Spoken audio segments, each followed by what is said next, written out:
بسم اللہ الرحمن الرحیم کہ بظاہر میں ان کے ساتھ ان کی فرمانبردار اور مطیع بن کر رہتی رہوں گی، مگر ان کے ناپاک عزائم اور تباہ کن منصوبوں سے جو میرے علم میں آئیں گے گریگری کو مطلع کرتی رہوں گی۔ چنانچہ اس کے بعد میں نے منشیات کی اسمگلنگ کے کئی منصوبے گریگری کی مدد سے ناکام بنا دیے، اربوں ڈالر کی منشیات تباہ کروا دیں یا پولیس سے پکڑوا دیں۔ ان کے لیے امریکہ میں منشیات اسمگلنگ کرنا تقریباً ناممکن ہو گیا تھا۔ تنظیم کے بڑے پریشان تھے کہ یہ سب کچھ کیسے ہو رہا ہے۔ ہر طرح ناکام ہو جانے کے بعد انہوں نے آپ جیسے لوگوں کو کیریئر بنانے کا طریقہ دریافت کیا تھا۔ اس سلسلے میں ڈاکٹر ڈومن ان کا بہت بڑا مددگار ثابت ہوا۔ آپ تیسرے آدمی تھے جس کے ذریعے وہ اس نئے طریقے سے منشیات امریکہ تک لانے میں کامیاب ہوئے تھے۔ ڈاکٹر ڈومن کو دولت حاصل کرنے کی بہت ہوس ہے۔ یہ شخص کب سے یہودیوں کے لیے کام کر رہا ہے، میرا خیال ہے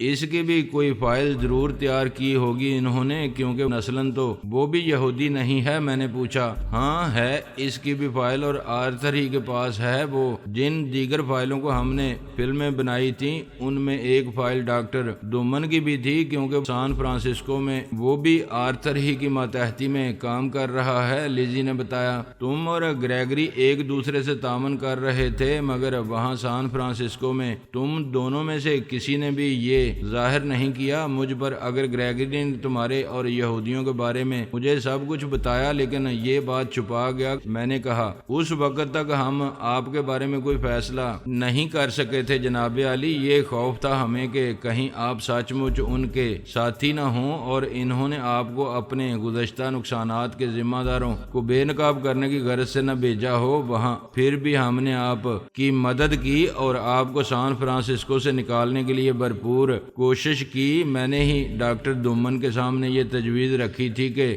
آپ کو جعلی نام سے جعلی کاغذات پر ایک مریض کی حیثیت سے ہی پاکستان واپس بھیج دے۔ اتفاق سے ڈاکٹر ڈومن کے پاس ایک ایسے شخص کے کاغذات موجود تھے جو امریکہ آنے کے بعد قتل ہو گیا تھا۔ ڈاکٹر ڈومن نے ان میں تھوڑی سی رد و بدل کر کے انہیں آپ کے لیے قابل استعمال بنا دیا تھا۔ آپ کو جس طرح فریب کاری سے کیریئر بنایا گیا تھا وہ ہمیں معلوم ہو چکا تھا، اور یہ بھی یقین تھا ہمیں کہ اب دوبارہ آپ کو استعمال نہیں کر سکیں گے۔ پھر بھی محض اس خیال سے کہ دولت کے لالچ میں آ کر آپ پھر ان کے لیے کام کرنا قبول نہ کر لیں، گریگری نے آپ کو ان کے بارے میں سب کچھ صاف صاف بتا دیا تھا۔ لیکن ڈاکٹر ڈومن بہت ہی لالچی اور بد فطرت شخص ہے۔ وہ آپ کو ایک بار اور کیریئر بنانے کے لیے بضد تھا، اور یہ اسی کی تجویز تھی کہ مجھے آپ کے ساتھ نرس کے طور پر بھیجا جائے اور میں آپ کو پاکستان پہنچنے کے بعد کشمیر خان سے ملنے اور کیریئر بننے پر مجبور کرتی رہوں۔ یہاں آنے کے بعد آپ کے ارادے کو تبدیل نہ ہونے دوں۔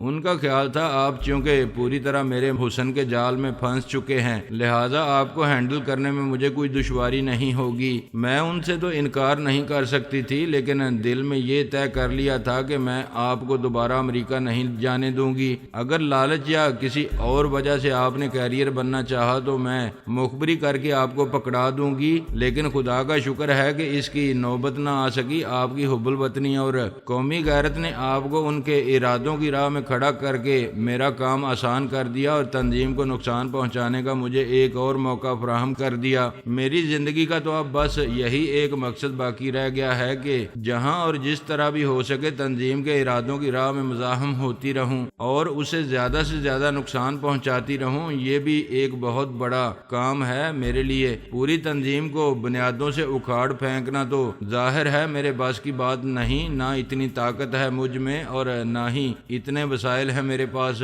تم نے بتایا ہے کہ ڈاکٹر ڈومن اور اس کی بیوی عالیہ کی فائل بھی آرتھر کے پاس موجود ہے اور تم نے اس کی بھی فلم تیار کی تھی۔ یہ تو ہو ہی نہیں سکتا کہ جن فائلوں کی تم نقل بنانے میں کامیاب ہو گئی ہو تم نے انہیں پڑھا نہ ہو، لہٰذا اب تم مجھے ڈاکٹر ڈومن اور عالیہ کے بارے میں بتاؤ۔ وہ لوگ کب اور کس طرح ان یہودیوں کے اعلی کار بنے تھے اور وہ ان کے لیے کیا کیا کام کرتے رہے ہیں۔ میں نے ان دونوں کی فائل کا ذکر نہیں کیا تھا جناب عالی، شاید آپ نے دمن کے بارے میں جان کر یہ رائے قائم کر لی ہے کہ اس کے ساتھ ڈاکٹر عالیہ کی بھی فائل ہے۔ ایسی بات بالکل نہیں ہے، مگر کیونکہ وہ دمن کی بیوی ہے اس لیے فائل میں کہیں کہیں اس کا بھی ذکر ضرور کیا گیا ہے۔ ویسے عالیہ یہودا اور یہودیوں کی ناپسندیدہ شخصیت ہے۔ اگر ڈاکٹر دمن نے تنظیم کو اس کی طرف سے مطمئن کر کے اس کے تمام اعمال و افعال کی ذمہ داری قبول نہ کر لی ہوتی تو تنظیم اسے زندہ رہنے کا حق کبھی نہ دیتی۔ ڈاکٹر دمن کا قصہ یوں ہے کہ طالب علمی کے زمانے میں ہی میں یہودا نے اسے نظر میں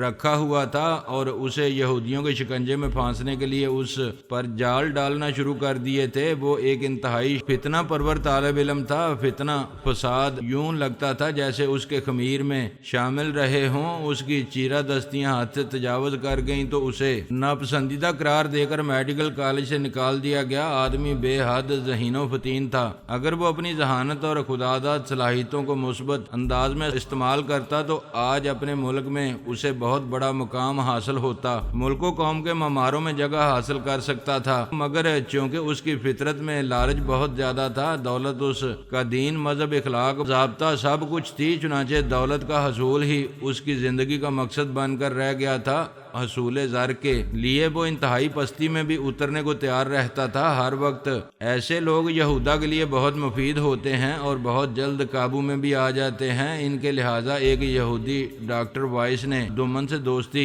کر کے اسے سرجری کی خصوصی تربیت دی اور اسے ڈاکٹر خرطومی یعنی آئزک سے متعارف کرایا۔ ڈاکٹر وائس اور آئزک کی مدد سے ہی اس نے لاہور میں شفا بار کلینک قائم کیا اور وہاں گردہ فروشی کا کاروبار شروع کیا۔ ڈاکٹر خرطومی آئزک نے اسے دولت حاصل کرنے کا یہ آسان اور محفوظ راستہ دکھایا تھا اور ضرورت مندوں کو گردے سپلائی کرنے کی ذمہ داری خود قبول کی تھی۔ وہ ڈاکٹر دمن سے گردے خریدتا تھا اور اسے بتاتا تھا کہ مڈل ایسٹ اور دیگر عرب ممالک کے شیخوں کو ان کی ضرورت رہتی ہے اور انہی کے آرڈر پر وہ یہ گردے انہیں سپلائی کر دیتا ہے۔ حالانکہ حقیقت یہ تھی کہ اسرائیل، امریکہ اور یورپ کے مالدار یہودی جو بڑی تعداد میں ذیابیطس کے مرض میں مبتلا رہتے ہیں، یہ گردے ان کے لیے محفوظ کر لیے جاتے ہیں تاکہ یہ مرض جب ان کے گردوں پر حملہ آور ہو کر انہیں نکارہ کر دے تو ان کے نکارہ گردوں کی جگہ یہ گردے لگا دیے جائیں۔ ڈاکٹر دمن نے گردوں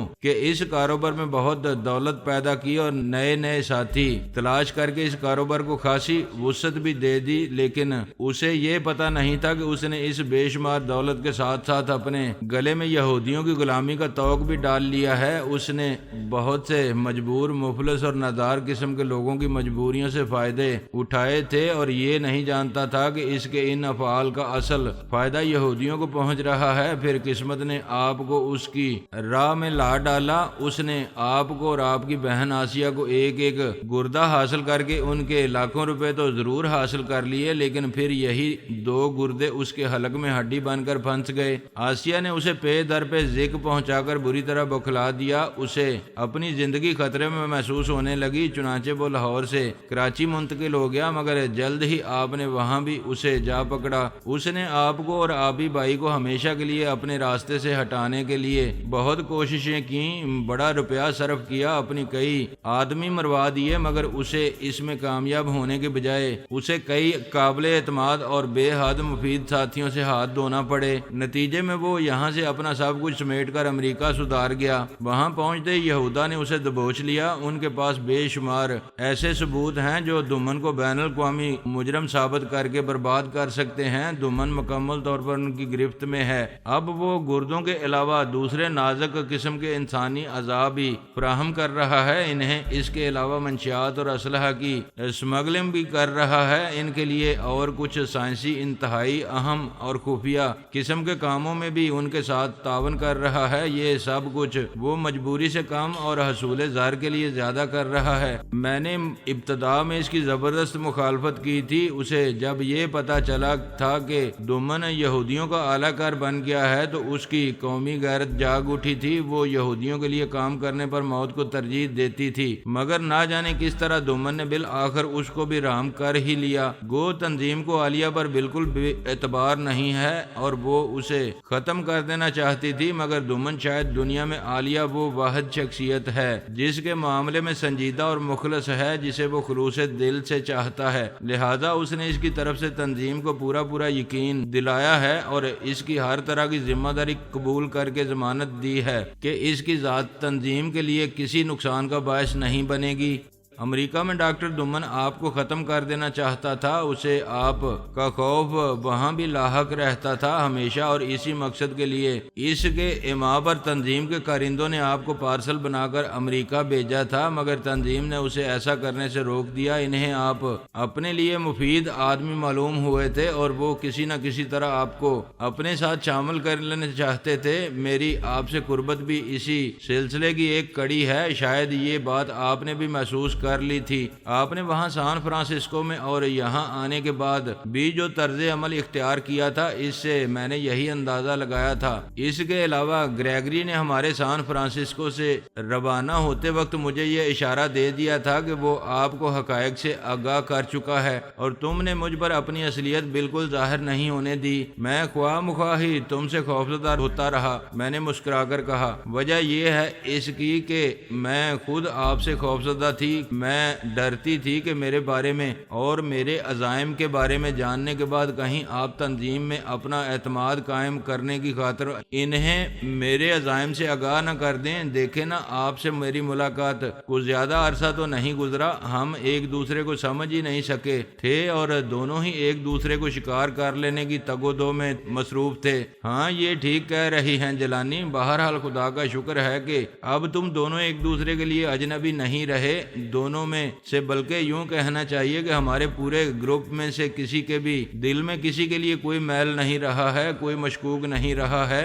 فیروز بولا، یہ کون لوگ ہیں لیزی جو تمہارے ساتھ تمہارے باڈی گارڈ کی حیثیت سے آئے ہیں؟ میں نے سوال کیا۔ یہ بھی ایسے ہی لوگ ہیں جن کی یہودا میں فائلیں بنا کر رکھی جاتی ہیں۔ یہ لوگ یہاں آئزک کی ماتحتی میں کام کر رہے تھے۔ میں نے ان کے سامنے ان کی حقیقتیں بیان کر کے انہیں اپنے ساتھ ملا لیا ہے۔ ان میں سے 2 بھارتی مسلمان ہیں اور 2 اردنی، ان کے علاوہ کچھ اور لوگ بھی ہیں جنہیں میں آئزک کے ہی پاس چھوڑ آئی ہوں تاکہ اس کے بارے میں بھی اطلاعات ملتی رہیں مجھے۔ وہ بولی، یہ تو بہت ہی اچھا کیا تم نے، تمہیں چاہیے تو یہ تھا کہ ایسے تمام لوگوں کو حقائق سے آگاہ کر کے یہودا سے انتقام لینے کی ترغیب دیتی، اس طرح اس تنظیم کو جڑ سے بھی اکھاڑا جا سکتا تھا۔ میں نے اس سے کہا، جڑ سے اکھاڑنا تو بہت مشکل کام ہے، لیکن اس طرح تنظیم کو بہت بڑا نقصان ضرور پہنچایا جا سکتا ہے، ایسا بڑا اور شدید نقصان جو اس کی کمر توڑ دے اور جس کی تلافی بھی جلد ممکن نہ ہو۔ میں بالکل اسی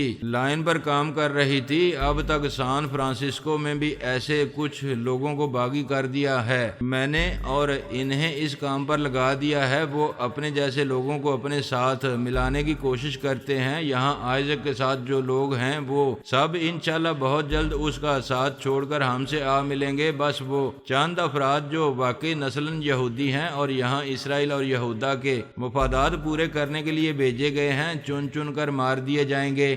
اس کے بعد علاقہ غیر میں واقع وہ فیکٹریاں تباہ کر دینا زیادہ مشکل نہیں ہوگا ہمارے لیے، جو نئی نسلوں کو تباہ کرنے کے لیے رات دن منشیات کا زہر تیار کر کر کے یہودیوں کے عزائم کی تکمیل کے لیے راہ ہموار کرنے میں مصروف ہیں۔ کیا مطلب ہے تمہارا؟ میں نے حیرت سے آنکھیں پھاڑ کر اسے دیکھتے ہوئے پوچھا، کیا یہاں یہودیوں نے منشیات تیار کرنے کی فیکٹریاں بھی لگا رکھی ہیں؟ کیا تم سچ کہہ رہی ہو لیزی؟ اوہ، تو آپ کو اس کے بارے میں کچھ پتہ نہیں ہے؟ میں تو سمجھ رہی تھی آپ ان کے متعلق ضرور جانتے ہوں گے۔ لیزی نے قدرے حیرت کا اظہار کرتے ہوئے کہا، افغانستان اور پاکستان کی سرحد کے ساتھ ساتھ طویل اور خطرناک پہاڑی علاقہ ایسے کاموں کے لیے بہترین جگہ ہے۔ یہاں دنیا کی نظروں سے چھپ کر ایسے خوفناک منصوبے بآسانی پایا تکمیل تک پہنچائے جا سکتے ہیں۔ اس علاقے پر ان کی بہت عرصے سے نظر ہے۔ وہ چاہتے ہیں کہ کسی طرح یہ پہاڑی علاقے ان کے کنٹرول میں آ جائیں تاکہ انہیں اپنی سرگرمیاں جاری رکھنے میں آسانی ہو۔ فیروز بولا، میں جانتا ہوں وہاں منشیات بڑے پیمانے پر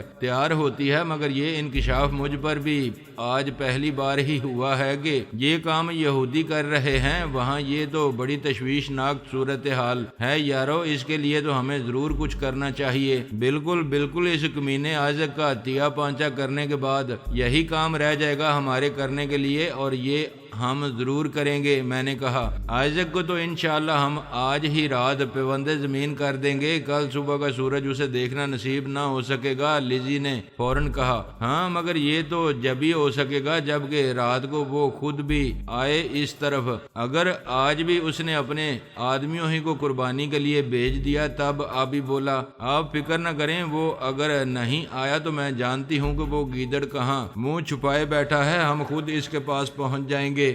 بالی کا خیال مجھے پریشان کر رہا تھا۔ آخر میں نے لیزی سے پوچھا اور وہ بالی کہاں ہے؟ اسے بھی تو ساتھ لانا تھا تمہیں۔ مجھے افسوس ہے جناب عالی، میں اپنی انتہائی کوشش کے باوجود اسے نہیں لا سکی اپنے ساتھ۔ میں نے آپ کو بتایا تھا نا کہ اسے آئزک نے اپنی خدمت کے لیے اپنے ساتھ رکھا ہوا ہے، اور چونکہ آج کل وہ آپ لوگوں کے خوف سے باہر بالکل نہیں نکلتا ہے، اس لیے بالی کو وہاں سے نکالنا ممکن نہیں ہو سکا۔ آپ اطمینان رکھیں، صبح ہونے تک وہ بھی آپ کے پاس پہنچ جائے گی۔ کون صبح سے پہلے پہنچ جائے گی؟ یہ کس خاتون کا ذکر خیر ہے بھائی؟ شرافت علی کمرے میں قدم رکھتے ہوئے بولا ہیں ایک خاتون، لیکن تم مطمئن رہو، تمہیں کوئی خطرہ نہیں ہے ان کی طرف سے۔ آبی نے جلدی سے کہا دیکھو برادر، آپ بھی، شرافت علی نے آبی پر زور دینے کے لیے اور بھی ذرا کھینچ کر کہا تھا تم تو اپنی چونچ بند ہی رکھو پانی کے مینڈک، انسانوں کی زبان کبھی ٹھیک سے نہیں بول سکتے، اردو کو یوں ردیف کافیہ کے بغیر نہیں بولنا چاہیے۔ میرا تو خیال ہے تیرے جیسے نام کے شریفوں کا ہمیشہ کافیہ تانگ ہی رکھنا چاہیے، ورنہ ادھر ادھر لڑکنے کا ڈر رہتا ہے۔ نام شرافت علی رکھ لینے سے شریفوں کے طور طریقے نہیں آ جایا کرتے آدمی میں، آبی جلے کٹے انداز میں بولا۔ فیروز نے شرارت سے مسکراتے ہوئے آبی سے کہا ویسے میں نے دیکھا ہے اکثر کافیہ یہی تانگ رکھتے ہیں، تمہارا کیا خیال ہے؟ کیا مطلب؟ یعنی کہ اب تم بھی یہ گھوڑے کی دیکھا دیکھی بھی مینڈگی کو بھی نال ٹھکوانے کا شوق ہوا ہے؟ آبی نے فوراً کہا۔ اس کی اس بات پر سب ہی کہہ لگانے لگے۔ میں نے کہا یار آبی کبھی تو کسی سے ادھار کر لیا کر بھائی، تو نے سبھی کو ایک ہی ڈنڈے سے ہانکنا شروع کر دیا ہے، کسی کو ذرا سا بھی ہنستے بولتے نہیں دیکھ سکتا ہے تو۔ فیروز جلدی سے بولا نہیں جیلانی، ایسی بات نہیں کرو یار، آدمی کو ہنستے بولتے رہنا چاہیے، اور ہمارے درمیان چھوٹے بڑے اور اونچ نیچ کی بھی تفریق نہیں ہے، ہم سب بے تکلف دوست ہیں، بس اس کے سوا کچھ نہیں۔ او یار کس کو کہہ رہے ہو یہ بات؟ یہ تو چاہتا ہے کہ ہر وقت آدمی گدھوں کی طرح منہ لٹکائے بیٹھا خواب ہی دیکھتا رہے ہری ہری گھاس کا، جو آج کل اس غریب کو میسر نہیں ہے۔ آبی نے برا سا منہ بنا کر کہا۔ میں نے کہا اوے دفع کر یار، یہ کیا بے وقت کی راگنی شروع کر دی ہے؟ ابھی ہمیں بہت سے کام کرنا ہے شام سے پہلے پہلے۔ دیکھ بھائی فیروز، میں غلط تو نہیں کہتا تھا نا؟ دوست کو الزام دیتا ہے کہ ہنستے بولتے نہیں دیکھ سکتے کسی کو۔ ابھی بولا مجھے ہنسی آ گئی اس کی اس بات پر۔ میں نے ہنستے ہوئے کہا اوے تو ہے بڑا ذلیل یار، زبان تیری چل پڑے تو اسے روکنا آسان کام نہیں ہوتا۔ ٹھیک ہے تو اپنی ظرافت کے پھول کھلا لے پہلے، میں اب کچھ نہیں بولوں گا۔ جب تو نہیں بولے گا تو میرے کیا دماغ میں پھوڑا نکلا ہے جو خواہ مخواہ بک بک کرتا رہوں میں؟ دور پھٹے منہ۔ آبی نے اس طرح کہا کہ کسی کے لیے اپنے بے ساختہ ابلنے والے کہکہے کو روکنا ممکن نہ رہا۔ وہ رات ہمارے صبر کے امتحان کی رات ثابت ہو رہی تھی، ایک ایک پل جیسے صدیوں پر محیط ہو گیا تھا۔ انتظار کی گھڑیاں کسی طرح ختم ہونے میں ہی نہیں آ رہی تھیں۔ یہ لمحات شاید اس لیے اور جاں گسل ہو گئے تھے کہ ہم میں سے ہر شخص اپنی جگہ تنہا تھا، کسی کے بھی ساتھ کوئی دوسرا شخص نہیں تھا کہ وہ دونوں ایک دوسرے سے بات چیت کر کے یہ بوجھل لمحوں کو کچھ ہلکا کر لیتے۔ ایسا ہم نے اسی خیال سے کیا تھا کہ کہیں دو آدمی یکجا ہونے کے بعد باتوں میں مشغول ہو کر غافل نہ ہو جائیں اور ان کی یہ غفلت دشمن کے کام نہ آ جائے۔ لیزی کے ساتھ آنے والے چاروں آدمیوں کو ہم نے مکان کے دونوں حصوں کی چھتوں پر بٹھا دیا تھا، جہاں سے وہ کسی بھی طرف سے آنے والوں کو بآسانی دیکھ سکتے تھے۔ خان اور گلزمان جس طرف سے کل آئزک کے آدمی فردوسی کو اٹھانے کے لیے گھسے تھے، اس طرف گیلری میں اندھیرا کر کے بیٹھے تھے۔ میں فیروز، شرافت آبی خان اور مکان کے چاروں طرف علیحدہ علیحدہ کاروں میں ایک دوسرے سے خاصے فاصلے سے مکان پر نظر رکھے ہوئے تھے۔ میں نے اپنی اپنی کاریں اس طرح دوسرے مکانوں کی دیواروں کے سائے میں کھڑی کر رکھی تھیں کہ کسی کو ان پر شبہ نہ ہو سکے۔ کار کے اندر اور باہر کی لائٹیں بھی ہم نے بجھا رکھی تھیں۔ تاریکی میں عقبی نشستوں پر اسٹین گنیں سنبھالے تیار بیٹھے ہوئے تھے۔